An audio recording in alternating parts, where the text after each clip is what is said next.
Pemirsa, kita bertemu kembali di Indonesia Lawyers Club.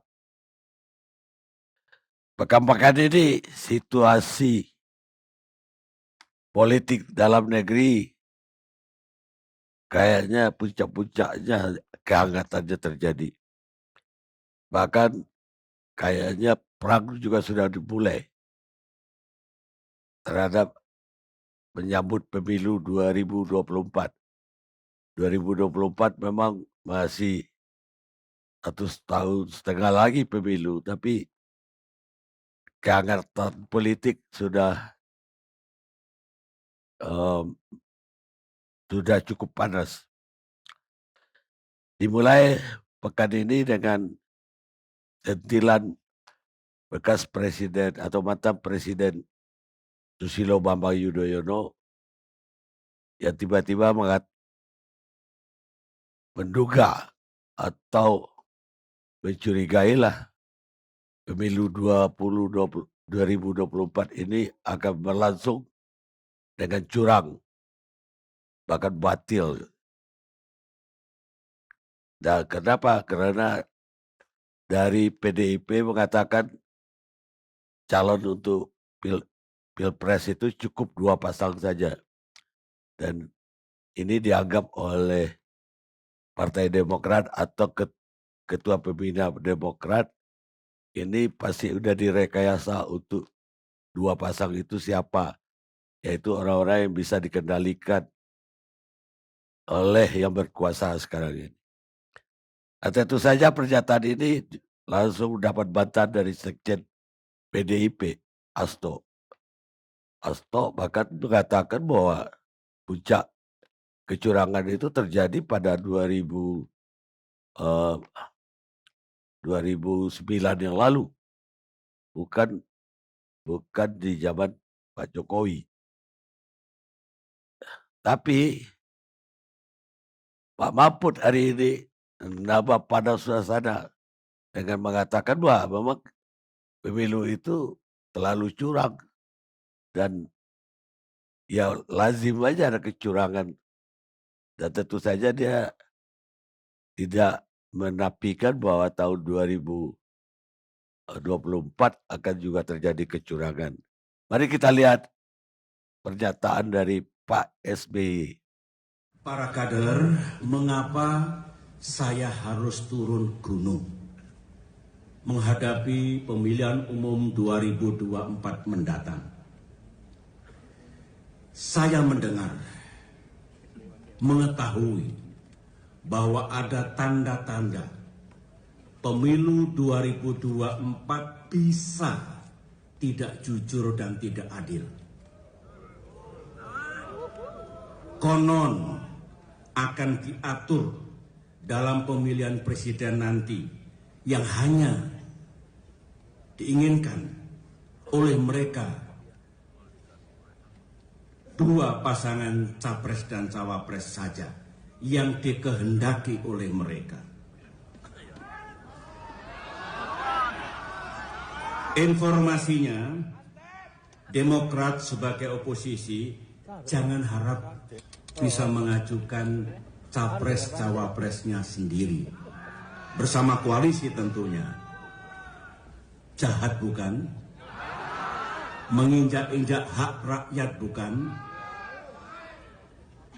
Pikiran seperti itu batil. Itu bukan hak mereka. Pemilu adalah hak rakyat. Hak untuk memilih dan hak untuk dipilih. Yang berdaulat juga rakyat. Dan ingat, selama 10 tahun dulu kita di pemerintahan 2 kali menyelenggarakan pemilu termasuk pilpres, Demokrat tidak pernah melakukan kebatilan seperti itu. Baik pemirsa, saya kira saya nggak salah bikin judul, perang sudah dimulai. Pemilu 2024 bakal curang. Saya mulai dengan Partai Demokrat dulu. Sekretaris Majelis Tinggi Partai Demokrat, Andi Malarangeng.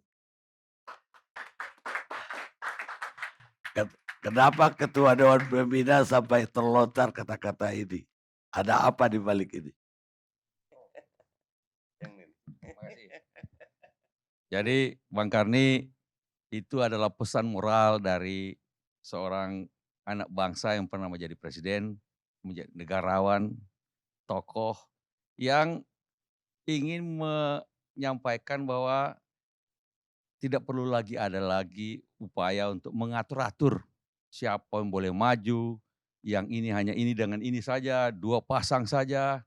Jadi mudah-mudahan dengan adanya pesan moral semacam itu, kalau ada yang berusaha untuk mengatur-atur, mengurungkan niatnya. Ini kan sama juga 30 rektor di Yogyakarta menyampaikan pesan moral agar supaya jangan sampai ada politik identitas, jangan sampai oligarki menguasai pemilu 2024. Nah, tentu saja itu pesan moral semacam itu ya wajar dilakukan menjelang pemilu semacam ini. Karena ada informasi-informasi yang satulah bahwa ada upaya untuk mengatur-atur. Kalau dikatakan bahwa eee, pada pemilu 2009 atau zaman Presiden SBY menjadi presiden itu kecurangan segala macam, justru 2009 jaraknya itu terlalu jauh, 40 juta. Nggak mungkin ada kecurangan dan itu sudah post factum, kita bisa meneliti semua ke belakang, mana-mana segala macam prosesnya, nggak ada masalah soal itu. Nah, tapi sebenarnya Ketum AHY pada waktu Rapimnas itu juga menyampaikan bahwa apresiasi terhadap Presiden Megawati pada pemilu 2004, beliau jadi presiden, itu tidak ada upaya untuk mengatur-atur berapa pasang calon, siapa saja yang bisa. Sehingga ada 5 pasang calon 2004. Juga apresiasi kepada pemerintahan Presiden SBY, pada waktu pemerintahan Presiden SBY ada 3 pasang calon Mas, 3 pasang calon dan semuanya berjalan dengan baik. Nah, kenapa mesti ada semacam mengatur-atur? Mudah-mudahan tidak, tapi itu kan semacam pesan moral. Nah, kalau dipikir-pikir sekarang ini kan mestinya bisa sampai 4 pasang calon. PDIP bisa jalan sendiri, terserah mau calonkan Mbak Puan atau Mas Ganjar. Lalu kemudian KIB juga ada koalisi, walaupun belum tahu kita pasangannya yang mana. Lalu ada Gerindra dan PKB. Kemudian kami pun sedang berusaha untuk membangun koalisi bersama PKS dan Nasdem. Mudah-mudahan segera bisa terwujud. Kalau itu sudah terwujud dan bisa jadi 4 pasang, itu juga bagus. Karena begini, yang namanya demokrasi itu harus ada pilihan-pilihan bagi rakyat. Silakan bagi yang mendukung pemerintahan sekarang ini, kemudian ada pasangannya, partai-partai itu mencalonkan pasangan calon presiden, dan kami sebagai partai oposisi, wajar juga dong mencalonkan calon presiden dan wakil presiden. Sehingga ada pilihan bagi rakyat. Yang mau melanjutkan model pemerintahan ini silakan. Tapi yang mau perubahan dan perbaikan ada juga calonnya. Kan begitu. Nah, sekali lagi itu adalah pesan moral. Mudah-mudahan tidak ada semacam itu sehingga bisa 3 pasang, bisa 4 pasang.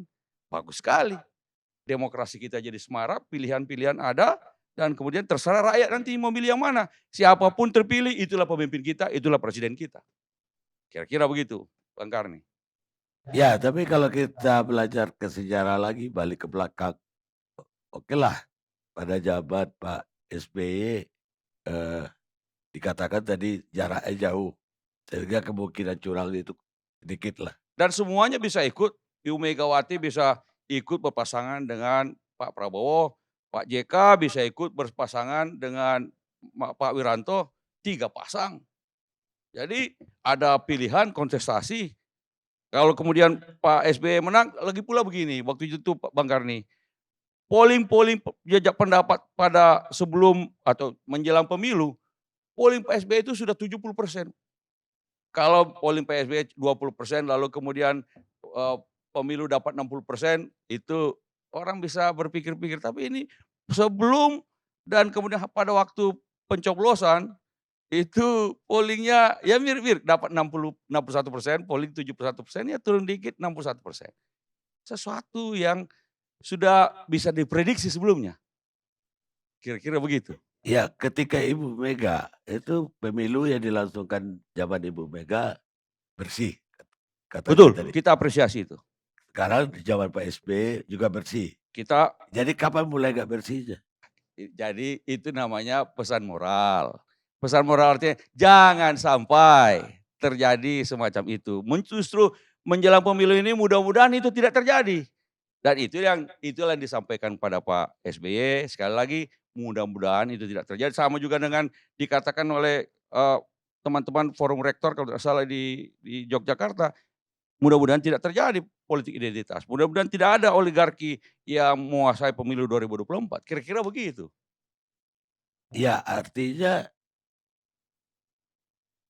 pasti ada contoh pemilu yang curang. Nah, kapan itu yang curang itu? Pak SBY tidak mengatakan menggunakan diksi curang. Dia bilang bisa tidak jujur dan tidak adil. Jadi kalau ada kan luber dan jurdil, langsung umum bebas rahasia ini biasanya ranahnya KPU untuk mengatur bagaimana supaya di TPS-TPS itu berlangsung langsung, umum, bebas dan rahasia. Nah, tapi jujur dan adil ini nuansanya lebih luas. Termasuk kalau ada yang berusaha mengatur-ngatur hanya pasangan ini yang bisa maju. Hanya yang kira-kira yang mendukung pemerintah saja yang boleh maju. Yang beroposisi jauh nggak usah maju. Atau dengan menggunakan berbagai macam instrumen, apa termasuk instrumen hukum. Kalau itu terjadi, kemunduran dalam demokrasi di Indonesia. Tapi sekali lagi, mudah-mudahan tidak terjadi. Mudah-mudahan dengan ada pesan moral itu, kemudian kalau ada pikiran-pikiran semacam itu mengurungkan niatnya. Ya kalau itu cuma sebagai harapan ya, dan belum ada tanda-tanda ke situ, Pak SBY belum perlu turun gunung dong. Ada Oh, informasi informasi. yang mengarah ke situ. Sebelum itu terjadi, itulah Pak SBY sekarang ini kan sebenarnya sehari-hari kerjanya melukis. Wah, habis itu membina tim bola vola Lavani. Apalagi mau sekarang ini mau Livoli di Bali. Nah, tapi dari waktu ke waktu beliau kadang-kadang memberikan tweet tentang hal-hal yang menurut concern beliau tentang bangsa ini. Sekali-sekali mumpung pada waktu itu ada Rapimnas Partai Demokrat, beliau juga sebagai Ketua Majelis Tinggi Partai Demokrat, sekali-sekali juga memberikan pesan moral secara langsung, secara oral lah begitu ya. Nah, itulah mudah-mudahan dengan itu tidak terjadi. Tapi kalau ya itu kita berharap prepare for the worst, hoping for the best. Sekarang saya balik. Apa 2014 itu pemilu berlangsung jujur dan bersih? Pada waktu itu berjalan, kan itu sudah post factum. Kalau sudah post factum kita bisa lihat apakah ada indikasi-indikasi kecurangan ataupun ada hal-hal yang bisa pengaman internasional di Mahkamah Konstitusi dan segala macam. Yang jelas pada waktu 2014 posisi Partai Demokrat waktu itu sebagai penyeimbang. Kami tidak ikut berkontestasi pada waktu itu. Bagaimana dengan 2019 menurut? Kalau 2019 yang kita lihat adalah polarisasi yang terlalu besar, terlalu mengoyak bangsa ini. Ya kita sekarang ada cebong, kampret, dan polarisasi itu tidak sehat dengan dua pasang saja. Makanya kita harap kali ini lebih dari dua pasang sehingga tidak perlu ada polarisasi di antara kandidat-kandidat dan pendukungnya masing-masing. Kalau tiga pasang ini walaupun nanti ada periode kedua atau babak kedua, kalau tidak ada yang mendapatkan 50% plus 1, tetapi waktunya sangat pendek untuk menciptakan polarisasi yang besar. Itu yang 2019. Sehingga mudah-mudahan kalau 2024 tidak perlu ada polarisasi karena ada 3 atau 4 pasang calon dan lebih semarak pilihan-pilihan jelas bagi publik yang mau mendukung pasangan calon yang didukung oleh pemerintah atau partai-partai yang mendukung pemerintah. Sebaliknya ada juga pasangan calon yang oposisi yang dianggap antitesis dari pemerintahan ini dan kemudian pro perubahan dan perbaikan. Apa boleh ada pasangan yang didukung pemerintah? Inilah kalau ada upaya-upaya mau jadi kingmaker.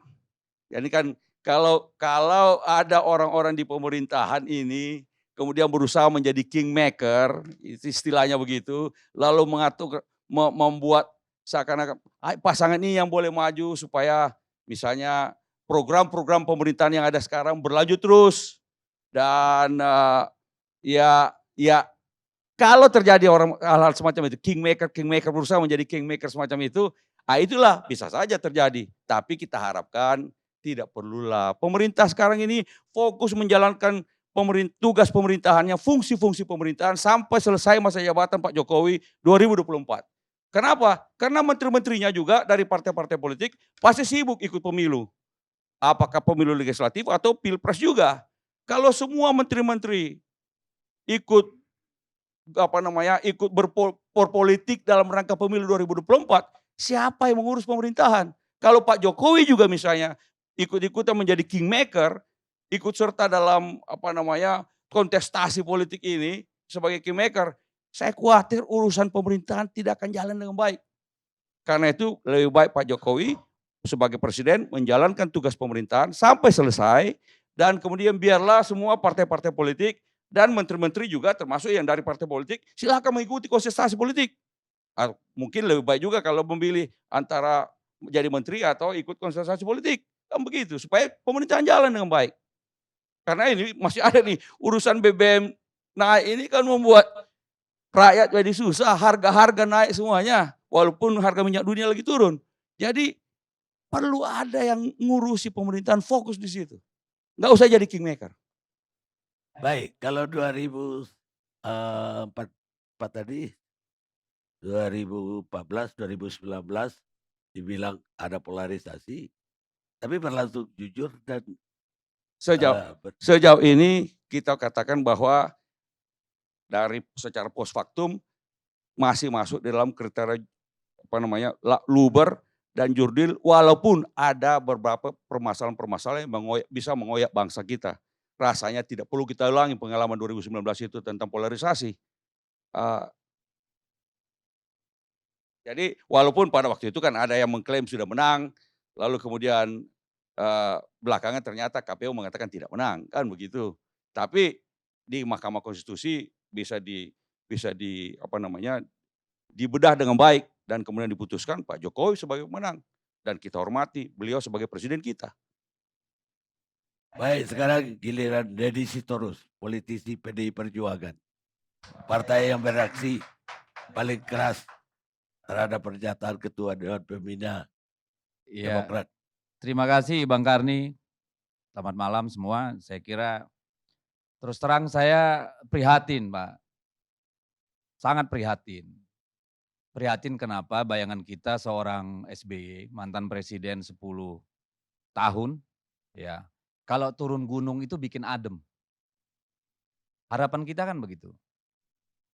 Kalau turun gunung membuat suasana justru menjadi lebih baik, ya lebih kondusif. Tetapi ketika beliau turun gunung, yang terjadi adalah kegaduhan. Saya nggak tahu gunung mana yang dinaikin kemarin sehingga turun jadi gaduh. Ya, mungkin kita perlu belajar supaya jangan naik ke gunung itu karena nanti akan menyebabkan kegaduhan berkepanjangan.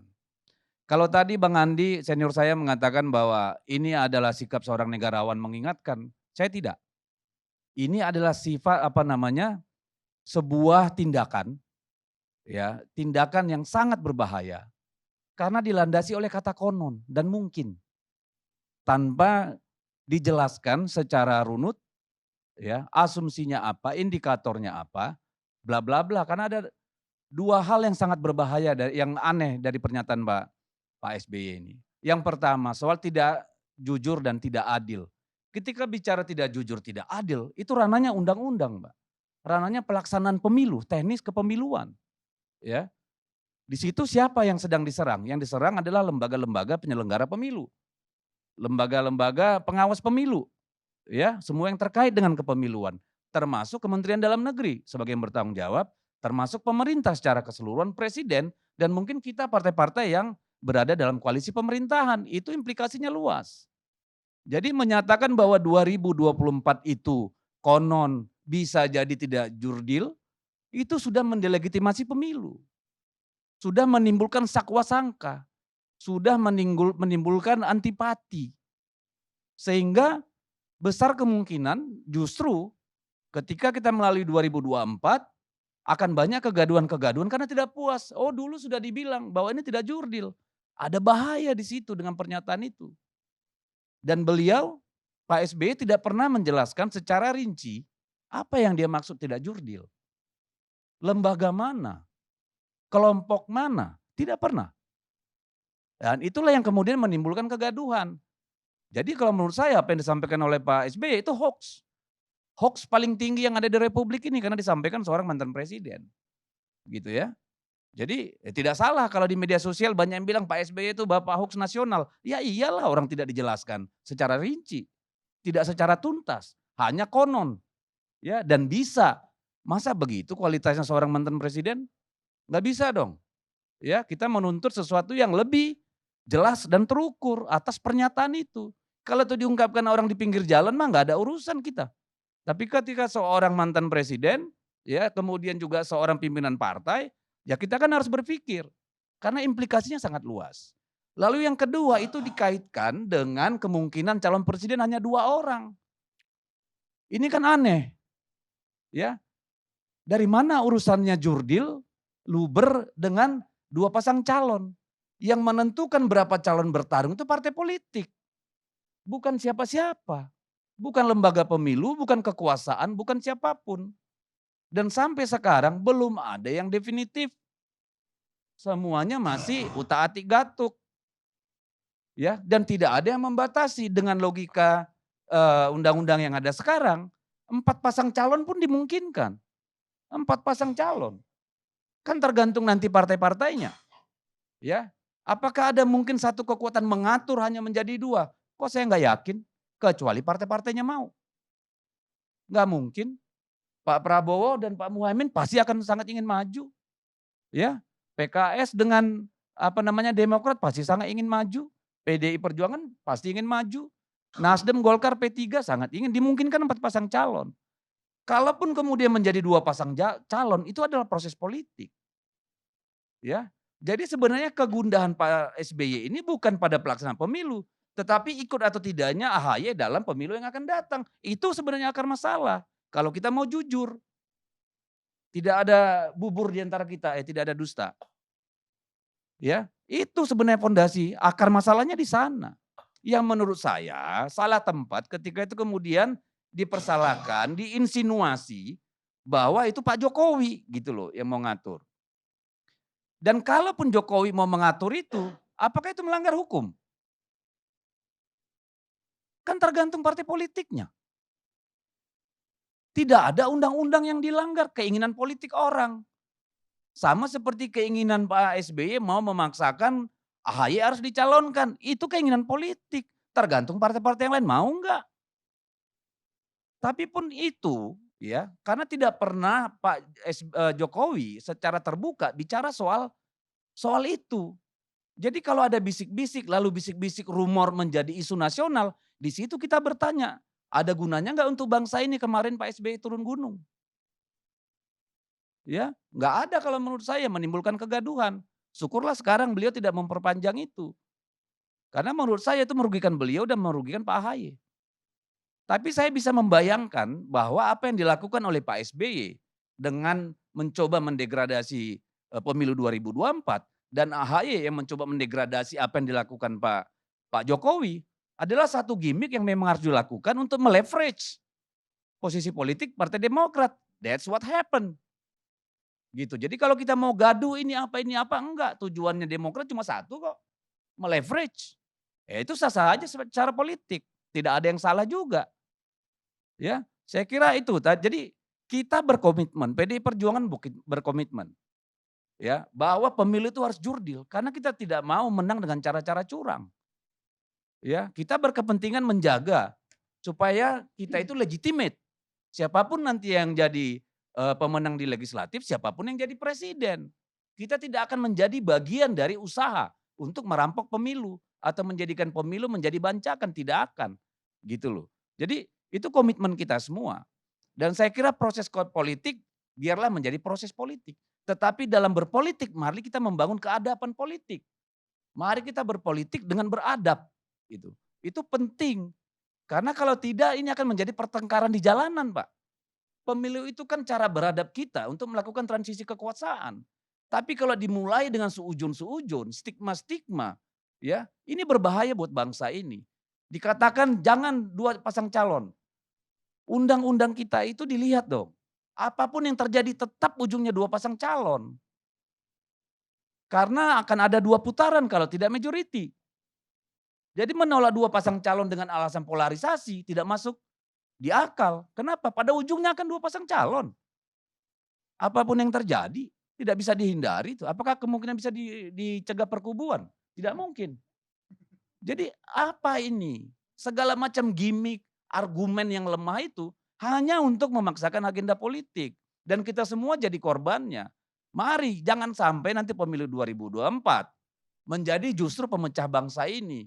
Mari kita sama-sama jaga, kami berkomitmen mengawasi KPU, mengawasi Bawaslu, mengawasi Gakumdu, dan semua partai-partai politik. Persoalan kita bukan hanya soal siapa yang menang kok. Banyak yang menjadi taruhannya dalam pemilu ini, itu penting buat kita. Mari menang secara berkeadapan, membangun peradaban politik yang lebih baik. Saya kira itu. Terima kasih. Tapi Pak Mahfud mengatakan Menko Polhukam hari ini bahwa kecurangan itu lazim dalam pemilu. Jadi Gini, bukan nggak ada kecurangan, lazim malah. dimanapun yang 100%, ya kita ini kan sama-sama orang politik semua. Tidak ada yang sempurna Pak Karni. Tetapi kan yang disebut curang bagi kita yang kemudian bisa mendelegitimasi, itu apabila terjadi secara masif dan terstruktur. Bahwa ada kekurangan, ada pihak-pihak yang curang, ya bahkan di dalam internal partai pun, dalam pemilu legislatif itu bisa terjadi. Apapun bisa. Dan itu untuk itulah kita punya yang namanya Bawaslu, kita punya yang namanya Mahkamah Konstitusi. Itu gunanya. Kalau Baik. Tidak ada pemilu yang akan 100% bersih. Bahkan di Amerika pun. Ya, di negara-negara maju. Pemilu tanpa cacat di mana ada? ini Yang melakukan itu orang-orang partai politik kok. Baik. Jadi Silakan. ini kan dengan ada pernyataan dari Pak Mahfud. Tapi yang saya baca dari pernyataan Pak Mahfud itu adalah bahwa kalau terjadi kecurangan-kecurangan itu adalah kecurangan-kecurangan selama reformasi ini bersifat horizontal. Persengketaan antar caleg yang kemudian ditangani oleh Mahkamah Konstitusi. Bukan seperti Orde Baru. Orde Baru itu yaitu sifatnya lebih vertikal, di mana pemerintah melakukan intervensi kepada partai politik dalam berbagai hal menghadapi pemilihan umum atau menjelang atau selama pemilihan umum itu sendiri. Nah, Pak Mahfud mengatakan bahwa kalau zaman reformasi sekarang ini adalah sifatnya lebih horizontal bukan vertikal. Itu yang saya baca dari ya kita harapkan bahwa 2024 nanti intervensi vertikal seperti Orde Baru tidak terjadi pada pemilu 2024 supaya ini jalan terus dengan baik. Nah, kalau soal kembali soal tadi Bung Dedi tadi, kami ini partai oposisi. Dalam Rapimnas itu memang Ketum AHY menegaskan posisi Partai Demokrat sebagai partai oposisi. Dalam demokrasi, partai oposisi memberikan checks and balances terhadap mereka yang sedang berkuasa sekarang ini. Karena itu dalam sebuah partai oposisi menawarkan kebijakan-kebijakan alternatif, kepemimpinan alternatif, dan juga menjadi kontrol terhadap pemerintahan yang berjalan sekarang. Kalau kami mengkritik pemerintah, memperingati pemerintah, atau mereka yang sedang berkuasa, wajar sekali. Termasuk kalau kemudian kita mengatakan bahwa ini bisa tidak jujur, tidak adil. Kalau ada yang berusaha mengatur-ngatur pemilu, pasangan mana saja yang boleh ikut, yang oposisi tidak boleh ikut. Kalau itu yang merusak demokrasi kita. Tapi mudah-mudahan itu tidak terjadi. Tidak ada intervensi vertikal dari mereka yang sedang berkuasa, dari pemerintah terhadap partai-partai politik. Itu yang kita harapkan. Mudah-mudahan itu terjadi. Kalau itu terjadi cantik sekali. Kita respect lagi, kita beri hormat kepada pemerintahan Pak Jokowi. Seperti kita memberi hormat dalam hal ini kepada pemerintahan Presiden Megawati, juga Presiden SBY. Itu yang dikatakan Ketum AHY. Jadi intinya begitu. Karena itu ya dijawab saja kalau memang tidak merasa mengatur-atur, jawab saya, "Oh, tidak mengatur-atur," kan begitu. Mereka yang kalau mendengar ada yang mendengar dan merasa terkena bahwa ada berusaha mengatur-ngatur, urungkanlah itu. Jangan lagi dilakukan supaya bersih nih urusan pemilu reformasi ini. Kalau ada pertikaian bersifat horizontal di antara caleg, biasanya di antara sesama partai itu. Gugatan-gugatan itu. Ya itu biasalah warna-warni dari pemilihan umum, tapi mudah-mudahan Mahkamah Konstitusi ada menyelesaikan masalah-masalah itu. Baik, walaupun tidak pernah ada gugatan yang begitu dikabulkan Mahkamah Konstitusi. Ya, sepanjang yang saya tahu. Kalau di antara caleg ada yang dikabulkan, ada yang tidak dikabulkan. Kalau di antara pasangan capres belum ada yang dikabulkan. Belum ada. Enggak ada. Jadi biasanya selalu ada gugatan dari capres setelah pemilu, biasanya yang kalah kemudian menggugat ke Mahkamah Konstitusi, tapi sejauh ini belum pernah ada keputusan dari Mahkamah Konstitusi yang mengatakan ada kecurangan yang masif dan terstruktur. Baik, FPT Ghazali sekarang. Selamat malam para pemirsa. Ya, sudah 3 bulan ini saya agak tenang tidak dipanggil-panggil ke ILC karena urusannya tembak-menembak gitu kan. Dan iya saya tidak ikutan dan walaupun saya merasa ini panasnya juga cuma sebentar nih. Kalau orang pegang rahasia orang lain lama-lama panasnya juga dingin terus hilang gitu ya. Begitu hilang dimulai perang yang kedua sekarang ini. Perang Pilpres gitu ya, perang sudah dimulai.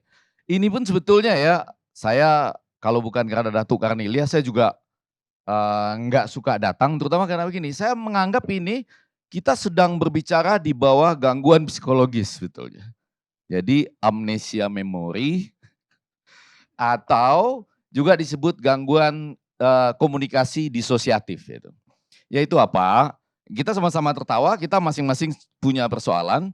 Tapi kalau boleh saya yang duduk sini mengatakan, tidak ada negara di dunia yang melaksanakan pemilu serentak yang ada presidensial threshold-nya.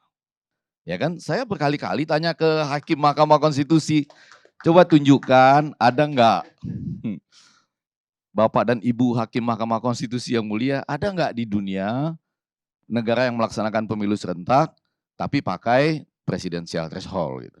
Kalau itu enggak ada, ya berarti mohon maaf Datuk Karnilias, kita ini seperti mengatakan di zaman penjajahan Belanda dulu misalnya, biarlah kita dijajah oleh Belanda, tapi kita nyari ya siapa yang kira-kira bagus jadi gubernur jenderal nih gitu. Agak menyakitkan kalimat-kalimat saya ya. Atau kita bilang ya di konteks sekarang, biarlah kita jadi lahan peternakan oligarki katanya atau lahan perbudakan oligarki. Tapi yang penting kita cari nih siapa yang kira-kira baik untuk memimpin bangsa kita di bawah perbudakan oligarki. Kurang lebih begitu. Apapun yang terjadi kita sedang kan mulai ada yang tidak setuju. Tapi saya yang ada di sini merasa itu pokok persoalannya. Lalu mulailah saya lihat ketika tadi disebut ya perang sudah dimulai. Perang ini sebetulnya bersegi banyak. Ini belakangan aja kan Pak SBY turun gunung dengan mengucapkan kalimat-kalimat yang saya tuh kadang-kadang suka merasa kasihan loh. Seorang presiden pada usia seperti itu tampil di panggung gitu ya. Terus mulai menyatakan saya harus turun gunung. Ini kan turun gunung ini bukan karena lingkungan di tempat dia rusak lalu dia harus turun gunung ya. Tapi karena dia merasa bahwa sebagai pendekar dulu gitu ya, dia harus turun mengatasi sesuatu yang sangat penting terjadi di bawah itu gitu. Nah tadi biasanya tuh menggunakan kalimat yang disitir oleh Dedi tadi, saya prihatin misalnya. Tetapi sekali ini enggak. Yang agak menarik dari kalimat yang ditampilkan itu di samping apa-apa yang sudah disampaikan oleh Bang Andi Malarangeng tadi, ada pertanyaan. Jahat bukan gitu. Ya. Jadi artinya jangan-jangan Pak SBY juga enggak yakin nih ada apa enggak gitu. Ini jahat bukan gitu ya. Kalau dia yakin ada, dia bilang itu jahat. Dan kemudian informasinya juga menurut saya bukan informasi A1 Datuk Kang Ilyas. Ini informasi biasa saja. Hasto sudah pernah bilang, ini bukan informasi apa-apa lagi. Hasto sudah pernah bilang, kalau bisa kita usahakan pemilu presiden 2024 itu cukup 2 pasang saja. Jadi nggak ada informasi A1 di situ. A15 barangkali ya. Enggak, semua sudah bicara. Salah juga tuh kalau orang yang datang ke Pak SBY bilang, Pak ini informasi A1 Pak. Salah. Nah barangkali karena saya kaitkan dengan presidensial threshold, ini soal kandidasi kan. Soal siapa yang bisa maju menjadi calon presiden. Betul ya? Kan baru di situ sebetulnya. Dengan mengatakan memaksa cuma tinggal 2 yang maju gitu ya. Lagi-lagi tadi soal presidensial threshold tadi. Tapi balik itu muncul pertanyaan lagi. Sah nggak seperti kata Dedi tadi? Orang lagi berkuasa, ya, sejauh tidak melanggar hukum, sejauh tidak melakukan intimidasi, sejauh tidak melakukan hal-hal yang yang sifatnya itu misalnya melanggar hukum tadi, dia memaksakan supaya terjadi hanya 2 pasangan. Kalau menurut hukumnya sah jadinya. Boleh kan? Di situ pintar-pintarnya berpolitik, Datuk Karni Ilyas. Cari 2, kapan perlu salah satu itu lawan yang tidak bagus. Profesor saya dulu Ronald Osman bilang gini, Effendi Anda hati-hati. Yang memenangkan pemilu di sebagian negara yang dikuasai oligarki, walaupun Amerika juga dikuasai oligarki. Ya, dia mengatakan itu bukan putra-putri terbaik bangsa. Bukan calon terbaik. Tetapi bagaimana memilih calon yang baik menurut oligarki, asal lawannya kurang baik. Jadi tinggal memilih yang seperti itu yang sedang disiapkan. Nah balik supaya ini tidak terkesan antara PDIP dan Demokrat. Karena sebetulnya saya bilang perangnya bersegi banyak gitu. Bahkan Emmanuel juga terlibat juga. Ada bagian-bagian perang yang Emmanuel terlibat ya gitu. Banyak nih kalau perangnya dimulai satu demi satu gitu ya. Nah misalnya mulai dengan ada yang mengatakan perang 3 periode. Supaya tetap 3 periode. Masih ada loh sampai sekarang ya. Teman saya Kodari kan masih ada di jalur itu misalnya. Teman akrab saya loh. Masih kan? Kadang-kadang Muni teman kita tuh dari relawan Jokowi juga masih seperti itu dengan musyawarah kerjanya ya. Musyawarah apa namanya? Musyawarah rakyatnya. Wah, ya kan antara relawan Jokowi dengan Pak Deddy Sitorus saja, antara Bu Mega dengan relawan juga muncul kan kalimat-kalimat seperti itu kan. Kalau mau penundaan, perang tentang penundaan pemilu masih jalan. Ya kan, Bahlil masih bicara. Ya itu juga sah katanya gitu ya. Jadi ada lagi perang yang mau menunda pemilu. Nah Emmanuel itu ya, ada lagi perang yang mengatakan boleh Pak Jokowi menjadi cawapres. Bahkan sekarang ada spanduk-spanduk itu dengan Prabowo sebagai wapresnya. Emmanuel langsung Prabowo capres, Pak Jokowi cawapres. Terima kasih atas pembetulannya gitu ya. Nah Emmanuel langsung bilang, kalau begitu lebih baik Pak Jokowi mendukung Anies atau Habib Rizik sekalian katanya. Keren loh Emmanuel ini ya. Jadi maksudnya perangnya itu banyak dan bersisi. Nah 2 hal yang terakhir kita temui tentu adanya Dewan Kolonel. Ya, ini juga menarik. Menunjukkan perangnya itu jangankan untuk 2 tampil sebagai calon dari satu partai, di dalam sendiri harus ada. Pada awalnya waktu saya dengar Dewan Kolonel itu, saya pikir Dewan Kolonyet. Karena disinggung soal wangi-wangian waktu itu ya, katanya ingin mewangikan, sorry loh ini ya, ini waktu itu saya dengar ingin mewangikan di setiap daerah pemilihan. Jadi kalau wangi-wangian itu kan kolonyet, Dewan Kolonyet gitu ya, yang ingat kolonyet, ini masa lalu kan kolonyet tuh ya, masih ingat ya kolonyet, Dewan Wangi-wangian, jadi Dewan Kolonel. Nah kemudian dibalas lagi oleh Emmanuel lagi, bikin Dewan Kopral. Nah ini kan mengingatkan kita jelang 30 September nih, mendekati Dewan Jenderal lah gitu ya kurang lebih. Ini tayang sebelum 30 September nih ya. Jadi pendekatannya bisa macam-macam bahwa tidak hanya persoalan dalam 2 pasang itu AHY bisa masuk atau tidak gitu, ya kan? Tetapi juga bagaimana memunculkan misalnya tertentu yang masih bisa, karena coba Anda bayangkan 10 tahun kemudian gitu ya. kalau Terah ini tidak tampil misalnya, jadi seperti apa peta politik menurut partai tertentu gitu. Nah, saya mau melihat dari segi Pak Jokowi gitu. Ini menjadi menarik. Perang ini tidak dimulai malam ini saja sebetulnya. Yang agak aneh dengan pemerintahan Pak Jokowi itu adalah Pak Jokowi itu dilantik 20 Oktober 2019 ya. Tetapi setahun kemudian sudah ada lembaga survei yang mengukur elektabilitas calon presiden 2024. Harusnya Pak Jokowi menanyakan sama seperti Pak SBY itu. Jahat bukan gitu. Iya dong. Iya loh Mbak Irma ya. Dia baru memerintah 1 tahun. Betul kan? Orang lain membuat survei. Coba cek. Sudah ada yang membuat survei elektabilitas. Siapa yang akan jadi calon presiden di 2024. Harusnya yang lebih dulu mengucapkan jahat bukan Pak Jokowi gitu. Nah kemudian apa? Enggak nanya. Tenang. Tapi Pak Jokowi ini kan saya anggap salah satu juga praktisi politik yang luar biasa gitu kan. Dia diam-diam, kemudian pada bagian, ini ke soal kingmaker nih, sama-sama kita nih. Ketika Bang Andi Malaring yang mengatakan, jangan menjadi kingmaker, nggak bisa.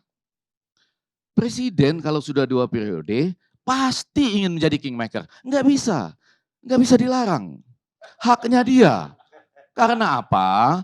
Dia betul-betul harus mengamankan dirinya, keluarganya, kliennya, dan lain-lain. Dimanapun. Ya. Dan program pembangunannya. Apa? Harus pakai mic tapi itu. Kalau Pak SBY tidak berusaha waktu di akhir masa jabatan beliau kedua, Pak SBY tidak berusaha menjadi kingmaker, tidak ikut dalam konsultasi kita. Jadi waktu konsultasi pilpres maksudnya, pileg jalan terus. Enggak, kalau itu ada satu bagian yang saya puji dan tegaskan lah. Pak SBY antara lain mengatakan secara tegas tidak mau jadi cawapres, betul ya? Betul. Nah, Tidak kalau yang mau, sekarang belum dan tidak mau 3 periode. Kalau yang sekarang belum tegas loh Emmanuel, mohon maaf nih. Kalau dia sudah tegas, maka Emmanuel nggak akan bilang begitu, betul nggak Emmanuel? Iya kan? Lebih baik dukung Anies atau dukung Habib Rizik, kalau begitu ya. Tapi teori mengatakan bahwa semua presiden, apalagi ya di tengah-tengah kan nggak mungkin ya, karena dia maju lagi. Tapi yang sudah selesai sebagai petahana pasti ingin menjadi kingmaker. Maka sebagai pembalasan dalam tanda petik terhadap yang jahat bukan tadi, di mana kalian sudah main-main elektabilitas padahal dia masih harus memerintah 4 tahun lagi, dia mulai menjadi kingmaker dengan cara yang sangat sulit dibaca. Ke siapapun dia jalan. Formula E Anies dia datang. Betul nggak? Dengan Prabowo dia kemana-mana. Dengan Puan juga ayo gitu ya. Dengan semuanya dia datang. Jadi sekarang kalau mau melihat pemilu 2024 curang atau tidak, maka tinggal memperhatikan 2 hal menurut saya. Yang pertama, apakah kingmaker ini, kalau sekarang kingmakernya ada berapa kira-kira? Bang Andi Malaring. Belum tahu. Yang mau menjadi barangkali ada beberapa. Ini bedanya antara yang kingmaker dengan yang bukan. Pak SBY itu bisa pidato, lah sudah tidak pakai saya prihatin, bisa berkata-kata, tapi mungkin tidak bisa melakukan apa-apa. Sebaliknya yang sedang berkuasa, itu bisa tidak usah berkata-kata, tapi bisa melakukan apa-apa sebetulnya. Itu saja bedanya, itulah kingmaker. Itulah kingmaker. Nah kingmaker itu sekarang ada berapa? Kalau menurut saya, karena saya sudah tidak bisa memasukkan Pak SBY, tinggal Pak Jokowi. Ini yang luar biasa, gara-gara kalian sih. 1 tahun sudah survei-survei elektabilitas, saya balas katanya. Saya ke semua sangat baik, sehingga kalian nggak bisa duga saat ini. Tapi dia kingmaker. Bu Mega, dan yang selalu jadi kingmaker, setiap pemilu itu yang paling cepat Pak Surya Paloh. Betul ya? Itu sudah terbukti 2 kali. Dan sekarang Pak Surya Paloh kelihatannya di depan sudah dengan Anies Baswedan gitu ya. Ya, Anda suka atau tidak suka kan ada. Memang demikian kan kesannya begitu gitu. Enggak apa-apa kan? Tapi kalau Pak Surya Paloh jadi kingmaker, beliau bukan menteri, bukan bagian dari pemerintahan. Iya betul. Ibu Mega jadi kingmaker, ketua umum partai tidak ikut dalam pemerintahan. Tapi kalau Pak Jokowi jadi kingmaker, dia adalah presiden, kepala pemerintahan kita. Iya. Kalau dia ikut-ikutan gaduh riuh gaduhnya pemilu 2024, bagaimana dengan fokus pemerintahan kita? Sama juga menteri-menteri nantinya, dia harus memilih menteri-menteri. Jadi Mau ikut pemilu itu kalimat atau mau dari jadi orang-orang pemimpin. yang sedang berkoalisi dengan Pak Surya Paloh, begitu ya. Sementara Pak Jokowi menurut saya adalah kingmaker tanpa memperlihatkan diri bahwa dia kingmaker. Betul kan? Dia nggak perlu, dia kemana-mana jalan bersama-sama. Nah kalau ada yang, itu hak dia. Jadi nanti harus mengakui itu haknya Pak Jokowi ya kan? Ya, haknya Pak Jokowi. Semakin dia tidak, Sepanjang dia tidak menggunakan instrumen kekuasaan, betul. sepanjang dia tidak menggunakan ya kekuasaan yang dia miliki untuk mencapai keinginan-keinginan itu, saya kira ya itu hak politiknya. Ya, ya. Justru itulah maka kita semua kontestan pemilu ini berkeinginan, berkewajiban menjaga itu. Ya. Gitu loh. Karena menurut saya saat ini tidak ada lagi lah sekecil sekali peluang orang untuk bermain politik kotor di era yang sekarang. Ah kalau ini Ya, ada, era yang kalau ini terbuka. ada, kalau ini saya mau ada. Kalau itu juga saya juga cocok ini. Iya. Karena beliau bilang, Bung Dede bilang, sepanjang dia tidak menggunakan kekuasaannya, sepanjang dia tidak menggunakan instrumen-instrumen hukum terutama, Ya tadi sudah bilang Nah, kan, instrumen hukum itu tidak, cocok kita. intimidasi Nah, tidak. walaupun menurut saya lebih baik fokus pada pemerintahan, biarlah yang lain-lain jadi berusaha jadi kingmaker, toh, karena lalu kemudian beliau menyelesaikan masa jabatan sampai selesai. Pak Jokowi bisa bilang juga loh ke kita di malam hari ini. Kalian bicara-bicarakan soal capres-capres, saya kan masih harus kerja 1 tahun berapa bulan lagi itu sampai selesai kan? 2 tahun lagi ya? 2 tahun 1 bulan lagi ya? Bahkan sesudah terpilih pun nanti, ini urusan filsuf kita lah. Dia bisa bilang juga ke Datuk Karni Ilyas, jahat bukan gitu ya. Bahwa kita. Tapi kalau Dedi tadi saya mau bantah. Ada satu hal terakhir, dengan ini saya tutup. IT KPU kita terlalu lemah. Terlalu lemah. Kalau saya mau bilang begini ya, di Amerika Serikat itu, di tempat-tempat tertentu Dad ya, itu ribut orang. Nevada terakhir, Pennsylvania terakhir ya. Tapi orang tahu di mana sistem IT KPU-nya apa, siapa yang melakukan, di mana dilakukan, di mana suara dihitung, setiap 6 jam ada jubirnya yang menceritakan begini surat suara yang masuk. Jadi artinya yang melalui surat, begini yang ini ada kesalahan 2 jam kemarin, kita hitung ulang dan lain-lain. Nah ini pantas dikhawatirkan oleh siapa saja, pantas diberi warning sejak awal, dan untuk ini saya rasa tidak seorang pun akan menanyakan jahat bukan gitu, kurang lebih seperti itu Datuk. Justru itu yang harus saya bantah. Kenapa? Perhitungan suara kita tidak berdasarkan perhitungan IT, Pak. Ya, Ya, tidak berdasarkan perhitungan IT. Dan kita semua punya ya formulir C1 ya. Sampai di tingkat TPS. Gitu loh. Jadi kalau memang partai-partai semua punya saksi dan semua kadernya memang seperti kita sudah membangun sistem ya, bahwa dalam waktu yang singkat kita bisa mendapatkan hasil pembanding. Itu satu. Yang kedua, mekanisme metode quick count juga semakin mengecilkan kemungkinan itu.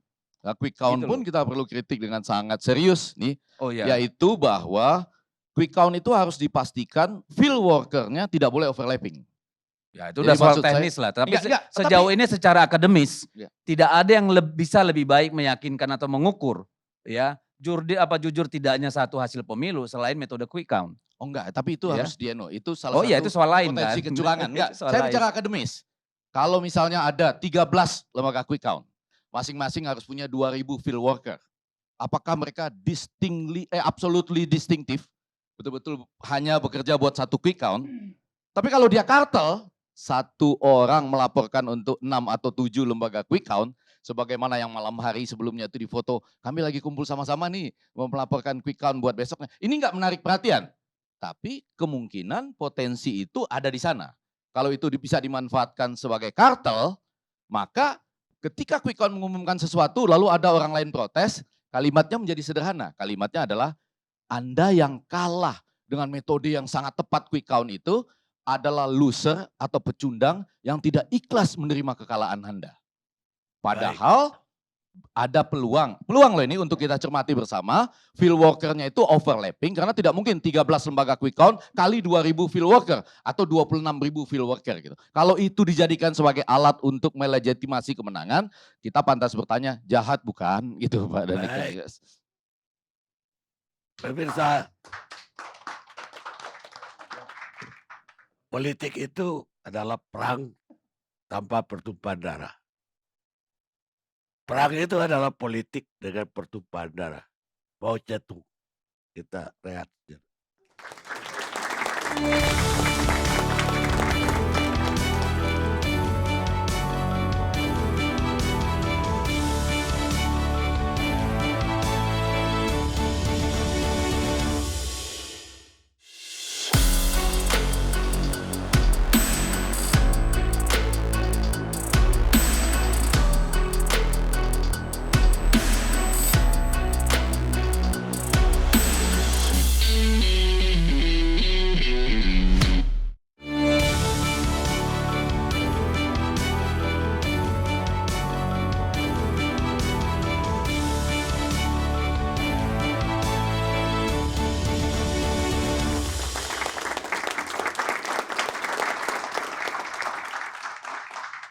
Pemirsa, kita lanjutkan diskusi kita. Sekarang giliran dari Ketua Relawan Ganjar Pranowo Mania, Immanuel Ebenezer.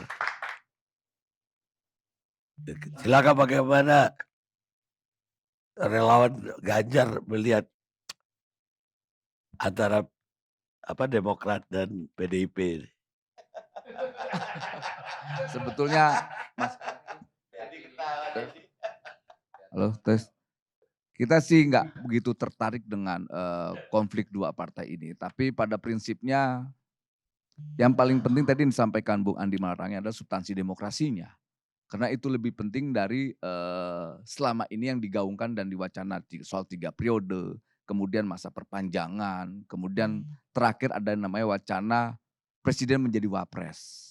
Dan ini kan merusak bangunan yang selama ini kita perjuangkan, itu demokrasi itu sendiri.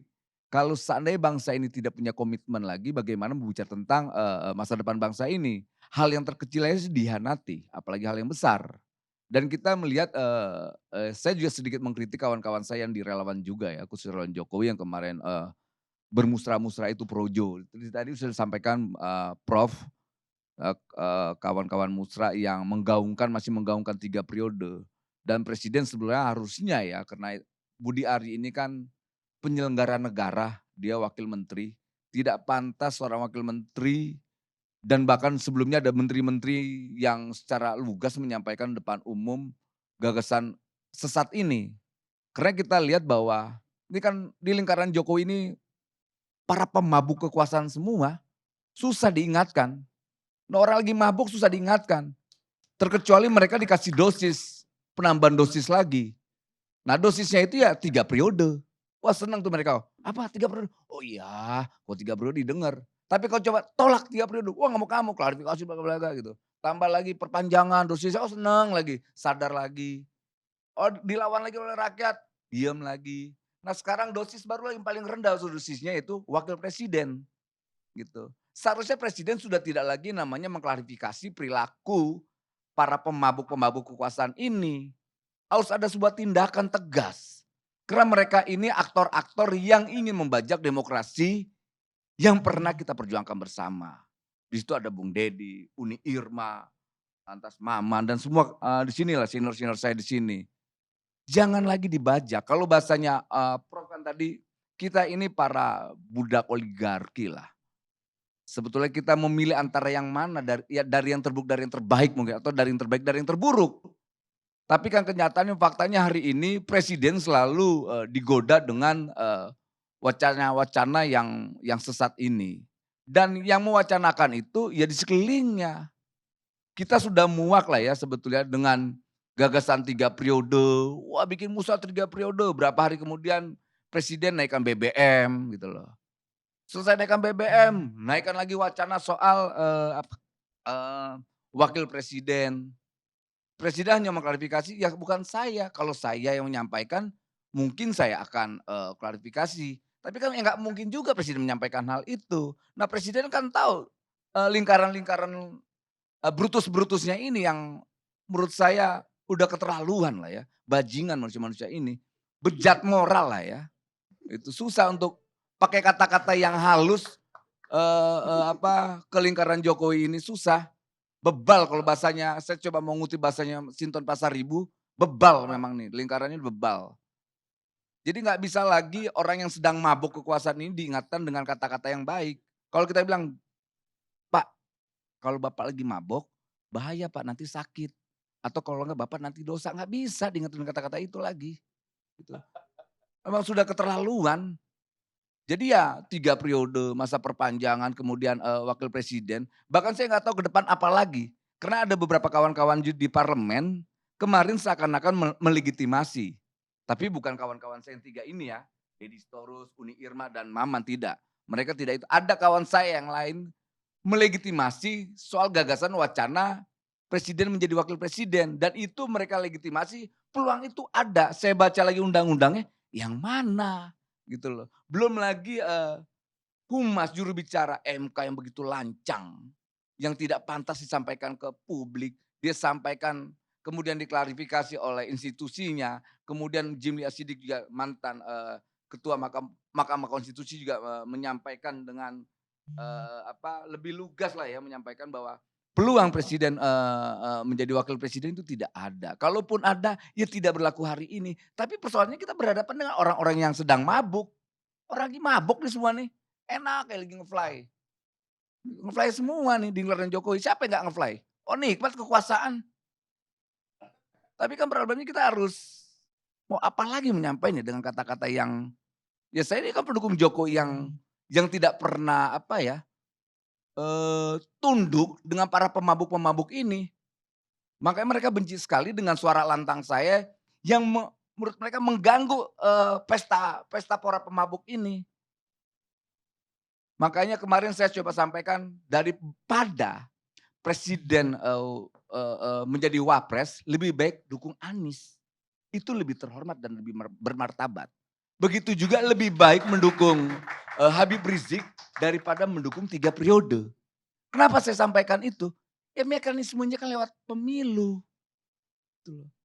Persoalan terpilih atau tidak terpilih, ada proses demokrasi yang sudah kita sepakati, yang harus kita jaga. Kalau 3 periode, aduh Pak. Saya 98 berjuang, salah satunya membatasi namanya kekuasaan eksekutif. Kedua perpanjangan, apa lagi?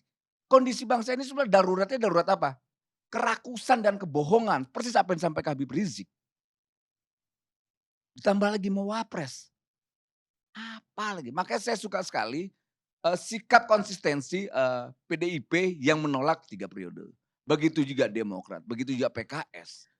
Dan ini harus kita sambut konsistensi partai-partai yang punya sikap dalam menghargai perjuangan kawan-kawan 98. Begitulah kira-kira Pak Karni. Baik. Ternyata Anda masih konsisten.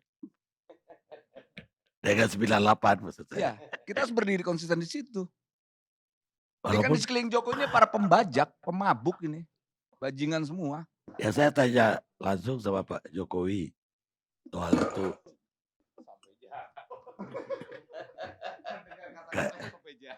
Kata Pak Jokowi, ya kan rakyat juga bebas. Nyuruh saya mundur, nyuruh saya sampai di sini saja. Ya berhak juga dong bilang agar 3 kali. Gini Itu Bung kan Karni, demokrasi itu analogi seperti ini. Di forum ini semua boleh untuk minum, silakan. Tapi yang dilarang kan minum racun. Nah sama kayak halnya demokrasi.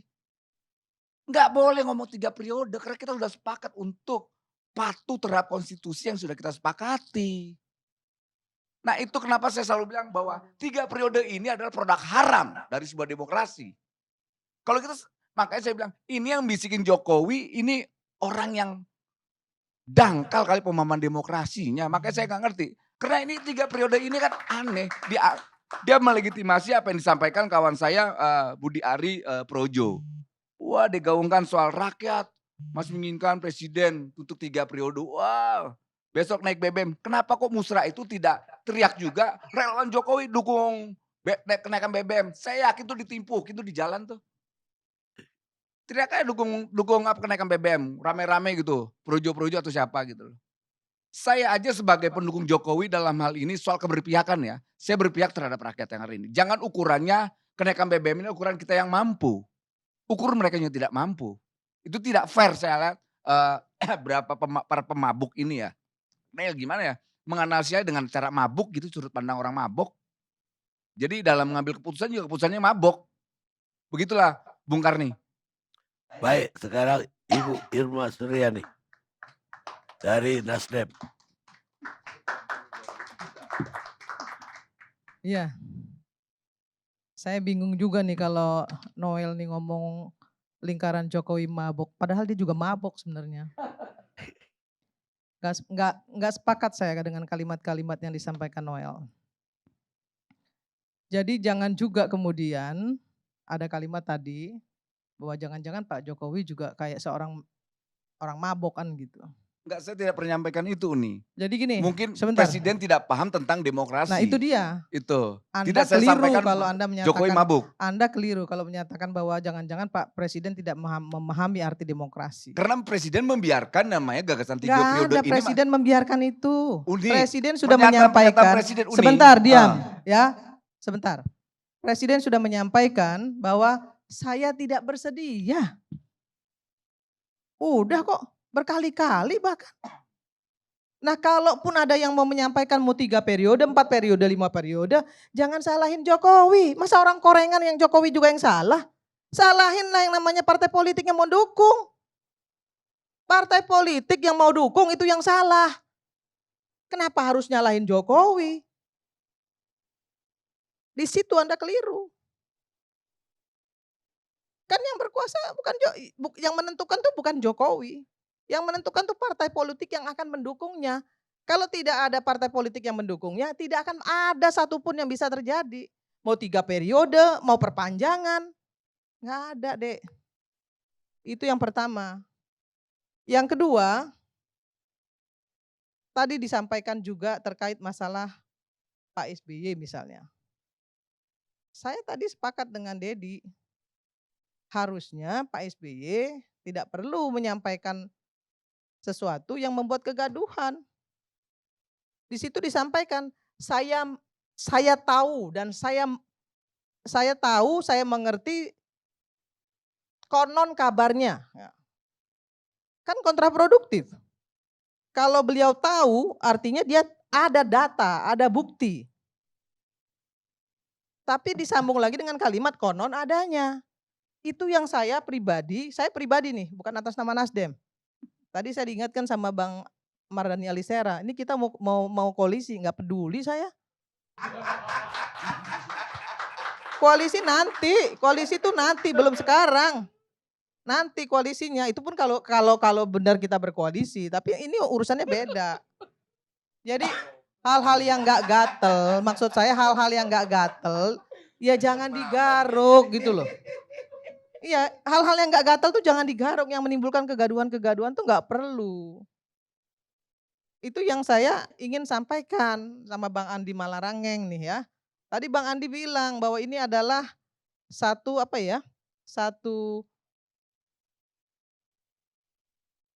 warning. Ya, satu peringatan gitu. Kalau sesuatu belum terjadi, kemudian disampaikan seperti yang Bang Effendi Ghazali tadi sampaikan, jahat bukan? Nah, itu bukan pertanyaan, itu tuduhan. Kalau kalimatnya jahat bukan, itu bukan pertanyaan menurut saya. Itu statement. Nada intonasi itu menunjukkan bukti. Nah, itu yang menurut saya kurang bijak. Nah, yang kedua, tadi disampaikan juga terkait dengan Bang Effendi Ghazali bicara soal kecurangan IT yang sudah harus diperbaiki. Memangnya kita nggak tahu zaman Anas Urbaningrum itu IT-nya seperti apa? Zamannya Anas Urbaningrum itu netizen semua seluruh rakyat Indonesia juga menyatakan ada kecurangan di sana. Masif. itu bisa dibuktikan oleh netizen yang mengatakan seolah-olah terjadi pembenaran bahwa sudah terjadi kecurangan. Kenapa? Setelah Anas Urbaningrum selesai di KPU, masuk Demokrat. Dan diberikan posisi tinggi di sana. Walaupun kemudian Anas merasa dijorokin. Ini kan juga fakta yang nggak bisa dibantah Bang Andi Malarangeng. Nggak bisa dibantah. Rakyat juga melihat itu. Nah, tapi menurut saya hal-hal seperti ini sudah nggak perlu lagi diulang kembali. Sindir menyindir, kemudian klaim-klaim, ya. Kalau urusan Anas Urbaningrum, urusan 2009 jelas sudah terjadi. Tapi kalau kalimat 2024 kemungkinan akan terjadi, itu kan belum terjadi. Kalau gini loh Bang Karni, takdir itu kan kalau sudah terjadi. Kalau belum terjadi itu bukan takdir namanya. Sama, kalau belum terjadi, belum ada bukti, ya jangan diomongin. Saya tahu, kan seperti itu. Nah ini membuat kegaduhan-kegaduhan baru menurut saya. Kalau soal 3 kandidat, 4 kandidat, saya setuju. Memang nggak seharusnya ada 2 kandidat. Boleh 3 kandidat sehingga ada alternatif pilihan. Tapi seperti yang Dedi bilang tadi, tapi kan nanti akhirnya juga nanti juga yang akan bertarung 2 kandidat. Jadi nggak juga bisa menafikan itu. Bahwa nggak boleh kalau ada 2 kandidat, nggak bisa juga dengan pernyataan dan statement seperti itu. Yang ngelarang hanya boleh 2 tuh siapa? Dan yang bilang harus 3 juga siapa? Semuanya kan tergantung dengan partai politik yang berkoalisi. Nggak bisa juga kita melarang-larang orang untuk hanya dua pasangan atau kemudian harus 3 pasangan, harus 4 pasangan. Lah dulu yang meletakkan dasar 20% itu siapa? Demokrat. Kalau itu jelas. No. Demokrat itu 20% itu Demokrat. Itu 2008 Dan itu dimulai fakta. justru dari PDIP Itu fakta. yang berusaha untuk Enggak, menaikkan 2000 itu jelas SBY kok yang meletakkan 20% itu Justru saya tahu, kami persis. tidak setuju pada waktu itu. Justru kami tidak setuju pada waktu 20% itu. itu zaman SBY, Bang Andi. Justru kami tidak setuju pada waktu itu. Pada waktu itu jumlah kami cuma 54 orang di DPR. Pada waktu itu, sehingga kemudian pada waktu itu Anda bantah. Tidak bisa, karena memang pada waktu itu bahkan yang kami sepakati pada waktu itu 15%. Yang kami sepakati. Yang 15%. Kemudian belakangan laporan dari Pak JK sebagai ini ketua kan Golkar Demokrat waktu itu bahwa ketika butuh dukungan dia kan bilang 20%. Tapi ketika dia sudah tidak menjabat lagi itu, dia berani bilang 15%. Yang lebih ini salah kan lagi. Fair. Ya, itu laporan itu enggak dari fair, Pak JK Bang. waktu itu bahwa semua di DPR maunya 20%. Sehingga kemudian akhirnya pada waktu itu Presiden lagi di luar kota pada waktu itu.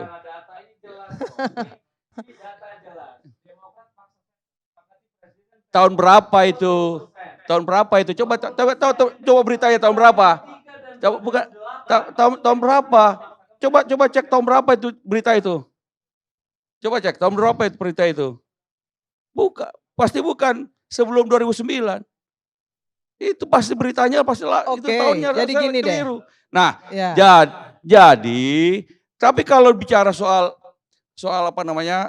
bahwa 20%, ini persoalannya lagi sekarang ini karena serentak. Kalau cuma sekarang 20%-nya, ini serentaknya menggunakan data 5 tahun lalu yang sudah expired. Dalam ilmu pemilu nggak ada ilmunya ini semua ini. Tapi tetap dipaksakan begitu. Makanya saya bilang tadi Bang Andi, semuanya terpulang kepada partai-partai politik. Jadi enggak semuanya salah Jokowi, salah pemerintah. Lah, kalau semuanya ditujukan kepada Jokowi gitu ya. Terus ini kan tuduhan yang sangat tendensius, kejam. Ya kan? Bukan begitu? Begitu bukan? Kan gitu. Boleh nggak saya Jadi jawab? menurut saya gini Bang Andi, gini. Kita sepakat Bang Andi ya untuk 3 pasang, 4 pasang, sepanjang partai politiknya mendukung, sepanjang partai politik sadar ya bahwa kita perlu ada calon alternatif. Jangan juga kemudian partai politiknya pragmatis. Ya. Kalau partai politiknya mau belanja pragmatis dan bisa dibeli, ya pasti tinggal 2 pasangan. Begitu Noel. Jadi bukan Siap, Umi. karena diatur-atur oleh Ya. Jokowi, enggak. Karena partai politiknya mau diatur atau tidak mau diatur. Ya, padahal itu 2008 ditentukan untuk 2020 Kalau tidak 20% mendukung itu jangan. 2008. Itu kan jahat. Jadi itu gitu dari loh. 2012. Itu kan Jadi nakal. yang dimulainya itu 2008 itu Betul. ketika waktu itu Ini pernah kita perdebatkan. Ya. Yang sekarang kita diskusikan adalah pernyataan Pak SBY. baik. Sekarang Nah, saya kalau belum gitu selesai saya bicara kalau nih, Mbak Bang. Uni kalau Ini kan sekarang saya lagi, Ya, saya jatah saya Baik. bicara nih. Jatah saya Bang Andi. Jadi menurut saya Pak SBY turun gunung itu baik kalau kemudian yang disampaikan ke publik adalah hal-hal yang konstruktif gitu ya, bukan hal-hal yang nggak gatel digaruk-garuk sehingga menimbulkan kegaduhan-kegaduhan baru. Nah kemudian saya juga mohon maaf ya walaupun saya koalisi pemerintah, saya katain tuh yang namanya Bahlil Lahadalia itu, ya kan? Yang dia yang nyodor-nyodorin 3 periode, saya bilang kalau Anda kepengen terus-terusan jadi menteri nanti di periode berikutnya, gitu loh. Saya kritik keras Bahlil pada saat itu dan nggak pantas dia bicara soal itu dalam posisi dia menjadi pembantu presiden. Akibatnya apa? Akibatnya kan presiden juga yang kena. Kerakusan orang di sekelilingnya presiden lagi yang kena. Kan seperti itu. Nah kalau orang sekelilingnya ada yang mabuk, masa kemudian Pak Jokowi juga yang harus tempelengin? Ya kan? Noel dong tempelengin tuh teman-temanmu. Kan itu teman kamu. Relawan itu kan teman-temanmu. Anda yang harus tempelengin tuh orang-orang itu, orang-orang mabuk dan gila itu. Gitu. Kalau mereka teman-teman saya yang tempelengin itu. Udah, Kan Bu. gitu. Jadi menurut saya Bang, sekali lagi situasi hari ini menuju Pilpres 2024 ini, ayolah ya kita sama-sama melakukan pengawalan kepada semua partai politik agar partai politik ini memberikan diskursus kepada publik yang bagus, yang konstruktif. Betul nggak Bang Mardhani Alisera? Sehingga ada calon alternatif. Tapi kalaupun ternyata nanti kalau ternyata nanti tidak ada, ya kita juga lihat lagi lah gitu. Kan itu bisa dikomunikasikan. Namanya politik ini kan dinamis Bang Karni. Iya. Oke, itu aja yang bisa saya sampaikan. Terima kasih. Baik. kalau Sekarang Mardhani Alisera. bisa saya Kita tutup dulu nanti. Kalau Oke. Keren Uni. Bismillahirrahmanirrahim. Alhamdulillah Allahumma sholli ala Sayyidina Muhammad. Amma ba'd. Bang Karni, yang pertama bab kecurangan itu nyata adanya. Saya punya beberapa data nih Bang Karni ya. Pertama, Bawaslu sendiri yang menyatakan Pilkada 2020 kemarin, Pilkada. Tapi setali 3 uang. Ya. Politik uang masih menjadi tren pelanggaran. Ini Bawaslu. Yang kedua, ini DKPP, Dewan Kehormatan Penyelenggara Pemilu. Periode lalu, Alfitra Salam tegas menyatakan ancaman terbesar Pilkada 2020 adalah politik uang. Ya. Bahkan ketika kita pandemi, ini ada berita dari BBC Bang Karni, ya, bahwa COVID-19 membuat politik uang meningkat. Nah, kami kebetulan waktu dulu bareng Pak Prabowo, nggak tahu kalau nanti gitu loh ya. Kita mengajukan di MK 5 kecurangan yang sistematis. Mulai dari penggunaan APBN, aparat, ASN, dan lain-lain. Dan itu datanya lengkap. Saya ingin bawa ini konteks Pak SBY husnuzon kami, saya pribadi minimal, adalah bagian dari nahi munkar. Ya. Ada yang amar ma'ruf, ayo buat baik, tapi ada yang hati-hati nahi munkar. Jadi yang tadi saya sampaikan itu quote and unquote kecurangan di hilir. Tapi yang lebih berat kecurangan di hulu.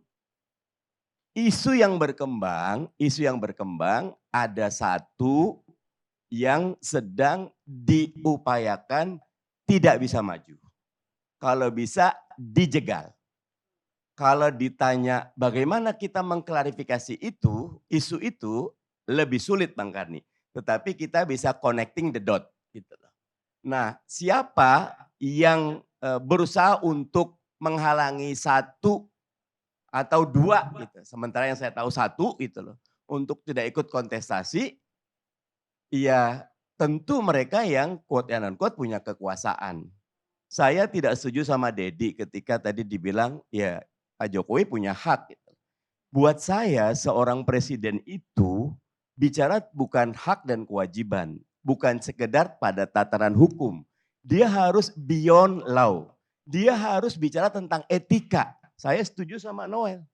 Ketika dikatakan bahwa kalau ada 3 periode mau jadi wapres segala macam, Pak Jokowi tegas, saya cukup 2 periode titik.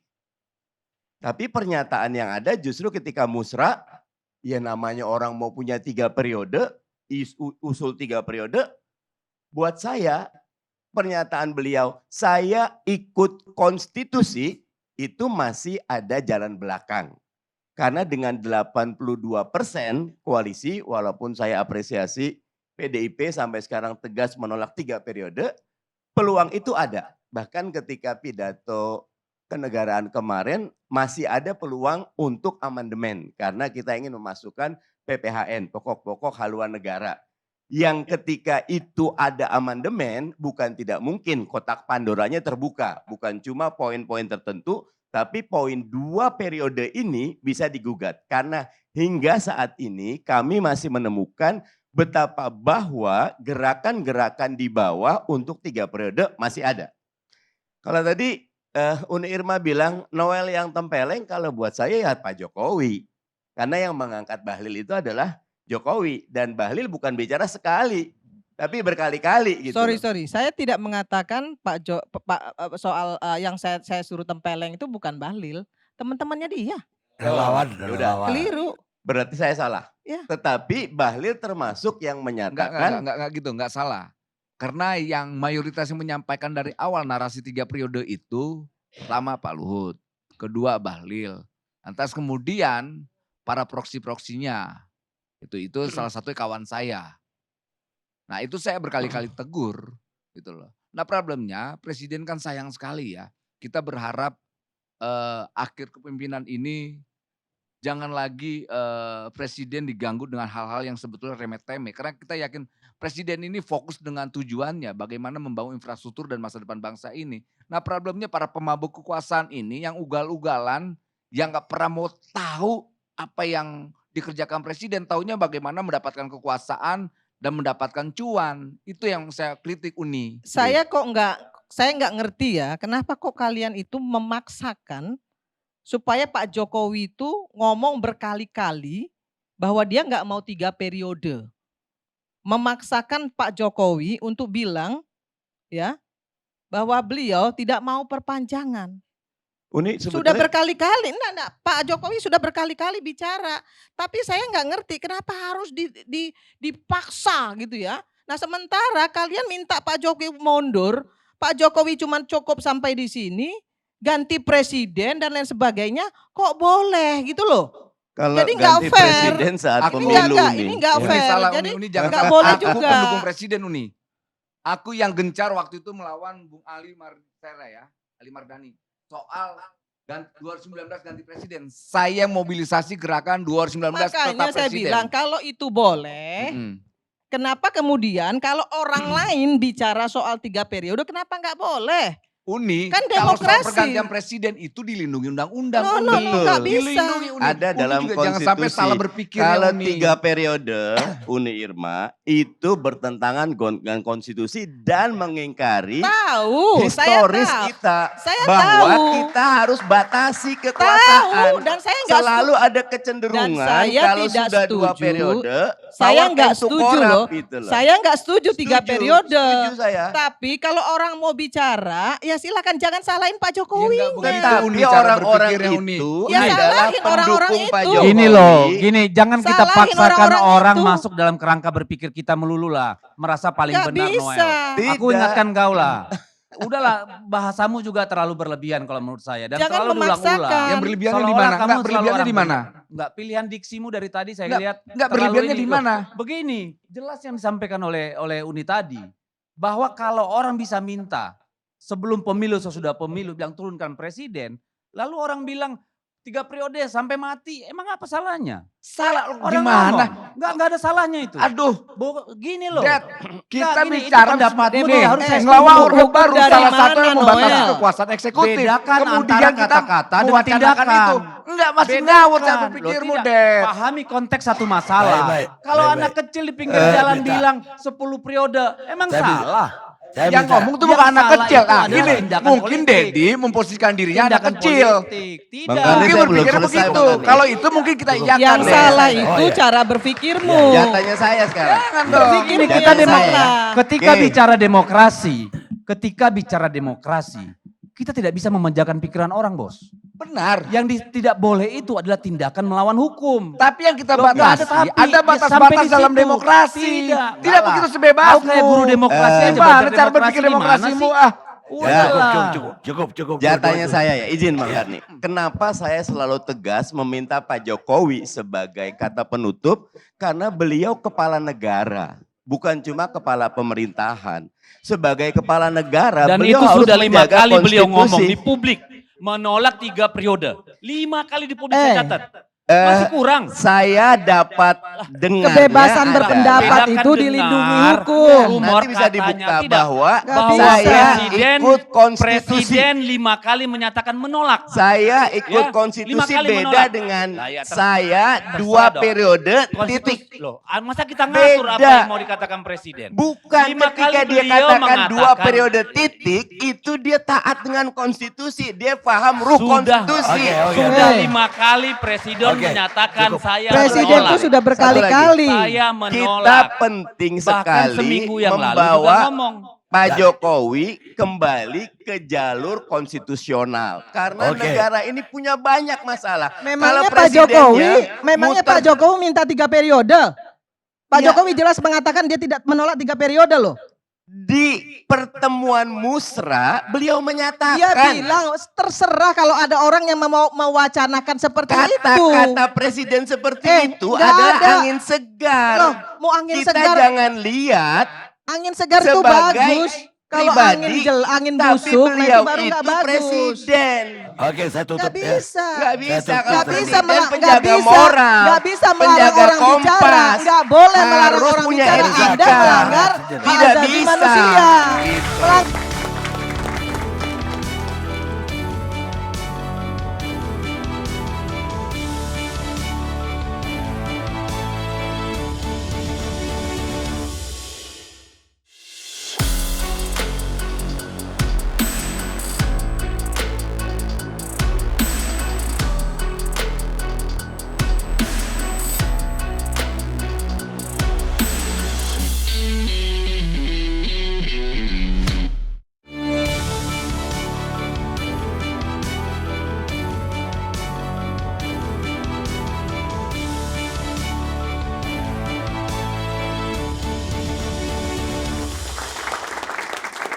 Pemirsa, kita sampai di akhir acara.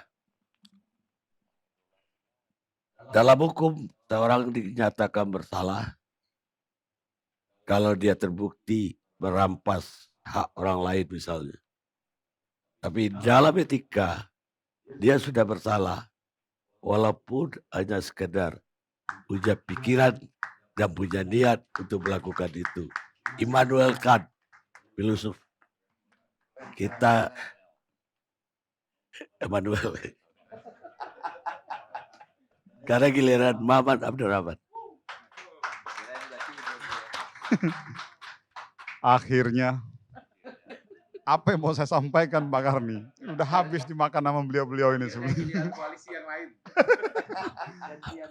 Ya, ya apa? Saya mungkin mencoba menjawabnya dari dua perspektif Pak Karni. Perspektif dari segi aturan main KPU dengan perspektif politik.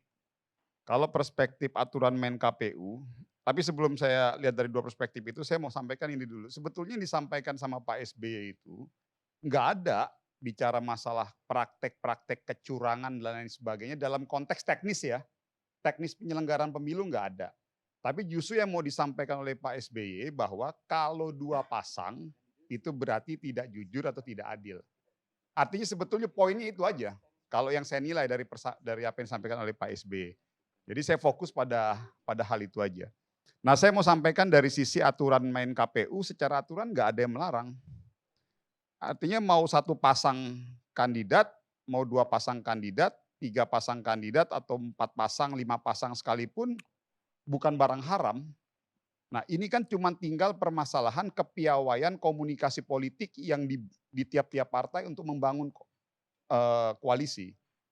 Nah hari ini sudah ada yang kita tampak di permukaan PDIP, karena secara angka persentase sudah mampu maju sendiri. Lalu ada Gerindra dengan PKB, lalu ada kami Golkar dengan KIB-nya Golkar, PAN dengan P3.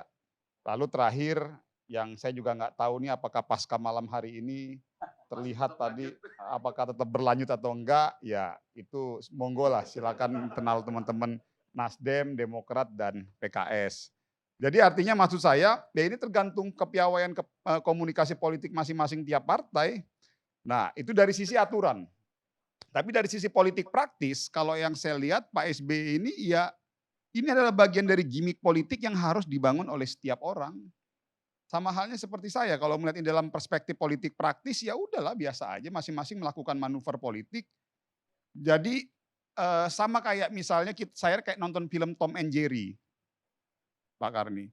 Ya seru, ini kan sebetulnya kayak kita nonton film Tom and Jerry aja. Dari zaman saya SD, SMP, SMA, sampai kuliah, sampai saya sekarang di Dewan, ya yang namanya Tom and Jerry, ya berantem terus tuh. Kejar-kejaran, cari ini sana sini. Ya ini kurang lebih kayak begitulah. Artinya yang membedakan cuman yang dulu mungkin jadi Tomnya, sekarang dulu jadi Tom, ya sekarang jadi Tom, atau kebalik-balikan aja.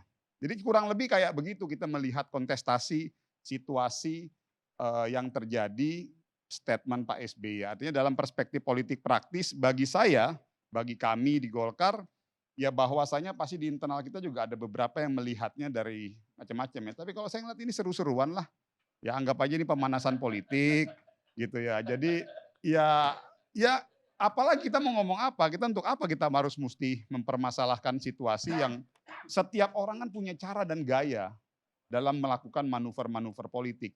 Sama halnya tadi yang dilakukan oleh Pak Jokowi juga yang akhirnya ribut tuh. Ya masing-masing orang punya style dan gaya kok. Nah itulah enaknya di Golkar. Makanya kalau Golkar tuh teduh, sejuk gitu. Jadi itu enaknya di Golkar. Nah cuman ada yang seru Pak Karni sebetulnya. Kalau kita mau jadi bahan buat seru-seruan, diksi turun gunung itu. Jadi diksi turun gunung itu saya jadi teringat, saya dulu sering baca film baca buku Koping Ho. Itu kan kalau pendekar Kapak Naga Genis 212, itu kan Wiro Sableng. Habis dia berguru sama Eyang Sitogendeng dari atas gunung itu dia turun.